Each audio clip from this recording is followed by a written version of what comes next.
Hi, we're at the 2011 Dallas International Film Festival with filmmaker Yaki Smith. It's great to see you here. It's great to be here. Thank you for having me. Can you tell me a little bit about your film, Katrina's Son?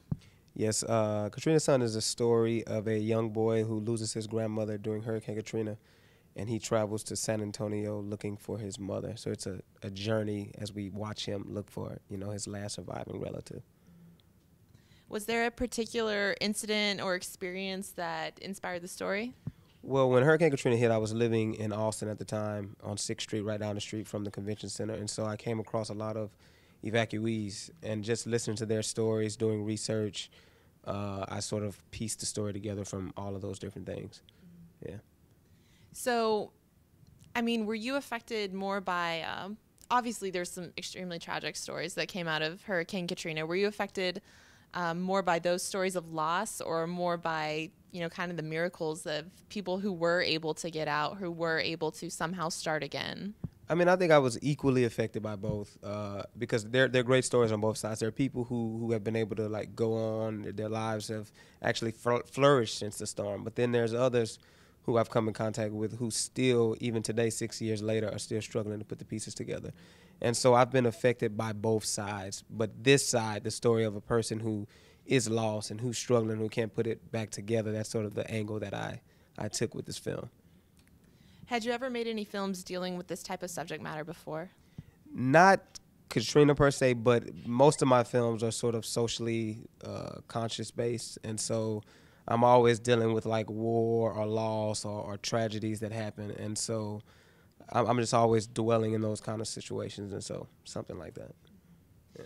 Do you ever run any, when you're doing your filmmaking, whether you be on location in a studio, when you're dealing with subject matter like this, like you said, with war, with loss, do you run into any kind of special obstacles, either, with people who aren't ready to share their stories, or people that think, you shouldn't be making films that are dealing with this? It's weird because, I'm a narrative filmmaker, but I don't find a lot of problems in the production. I find a lot of problems as I do the research sometimes, because there are people who don't quite want to tell their stories or not ready to tell their stories. So when you're trying to interview people to find the different stories to sort of piece together for the film, sometimes you get a lot of reluctance because people are like, look, I don't want you to use my story as this sort of sensational piece. And so never on set do I find it, but a lot of times beforehand I do. But I'm usually able to overcome it, and I've been sort of fortunate and blessed to have people who want to tell their stories. They've opened up to me. I had one guy from New Orleans who gave me a ton of footage that he shot. He was stuck in his apartment for 4 days, couldn't get out. He had his camcorder, and he shot all of his footage, and he just handed it to me. He was like, man, I want you to use it because I want this story to be told. So, wow. Yeah. So have you been at other festivals, or you plan to take this to other festivals? I've actually been at many festivals. This is the 30th festival we've screened at. We've won 10 awards. And we are actually eligible for the 2012 Academy Award nomination. And so it's been a great run with this film. Yeah. That's really exciting. Congratulations on that. Thank you. It is exciting. It's as we get closer and I'm starting to pull all of the pieces together, I just get anxious. And so I'm excited about it. Yeah. Well, as a young filmmaker, making the rounds at the festival circuits, meeting a lot of people, how important is it for people who are in your situation, young independent filmmakers, or even as students, how important is it for them to get involved on the festival circuits at, at places like the Dallas International Film Festival? It's very important. You make a film so people can see it, and so you have to send it out to as many festivals as you can. But not only that, when you get to the festival, I think it is necessary that people don't sort of become flies on the wall. They kind of sit in the back of the room and watch everything. They need to get involved.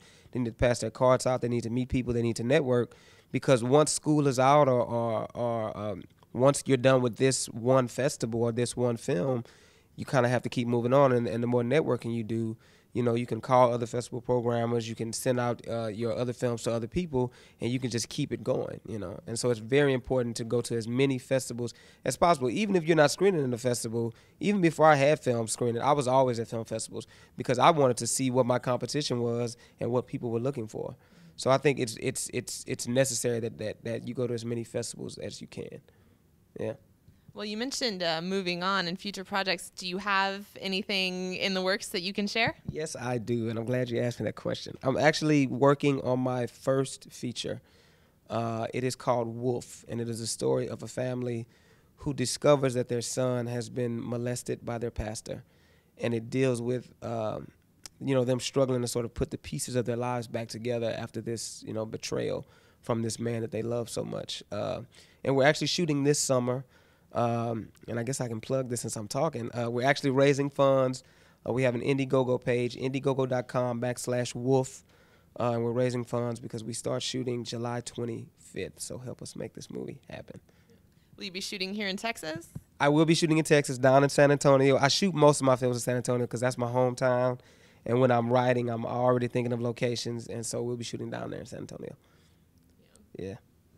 So is your family pretty involved with your work? Are they pretty supportive, pretty excited? Very, very supportive. Everybody from my wife to my mom to my sisters. Because when I was in film school, I was always hitting them up for money. So they're very supportive. They love, that I'm making films. They love the success that I'm having. And I think without their support, I wouldn't be able to do this. And so I have a very supportive family just all the way around. Yeah. Well, we're really happy to have you here. Before we go, is there a website, Facebook, anything like that where people can find out more about you, more about your work? Yes, my website is exodusfilmworks.com, and you can find me on Facebook. I'm on Twitter.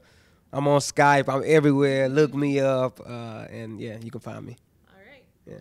Well, go check out Katrina's Sons. It is screening before Age of Dragons.